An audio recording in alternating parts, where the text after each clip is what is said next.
Hello, this is Nube. Today's color is the ocean.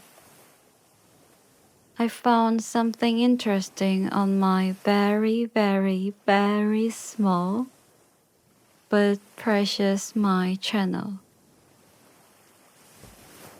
I started this channel without telling any of my friends, especially to share my personal stories. But I found that only 15 of my viewers are in Korea. So today, I've decided to talk about myself in English. Because English is the only foreign language I can speak. I know I'm not fluent, but if you're out there listening, please respond to my story. I'm curious to hear yours.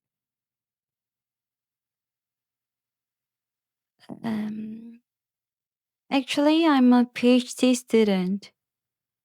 I'm not sure what the image of a PhD student is in different foreign cultures. But in Korea, it seems to be split into two main categories. The first is a cursed person.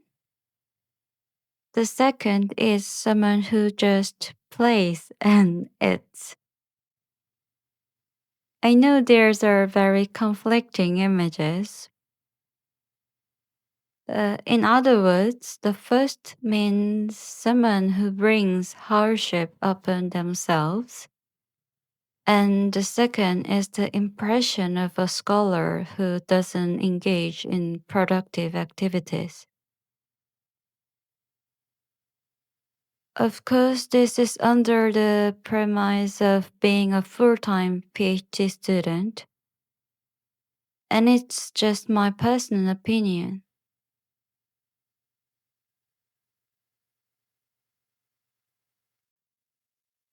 녹음 시작. From an objective and neutral standpoint, because of this, I tend to be harder on myself. And this past month in particular, I think I've been especially emotionally shaken. I don't know about you, but for me, I feel emotionally drained when I start to question myself. It's also difficult when someone gives me tasks and I'm physically busy, but that's a little different from being emotionally exhausted. Did I make the right choice? Am I on the right track? If I keep going like this, will I get the results I'm satisfied with?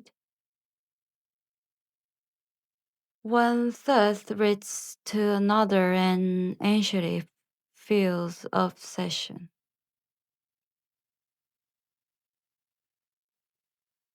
When I was young, I'd often turn to my mom, and those who were close with their friends would turn to them. But there's a limit to pouring out my endless anxiety to the people I care about.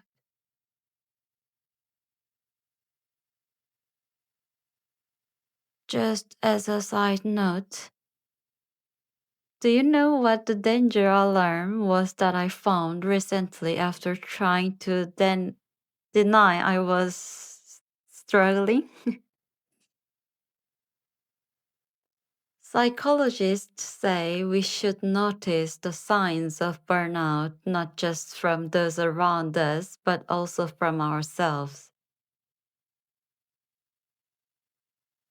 To be honest, I found myself playing The Sims 4. The Sims.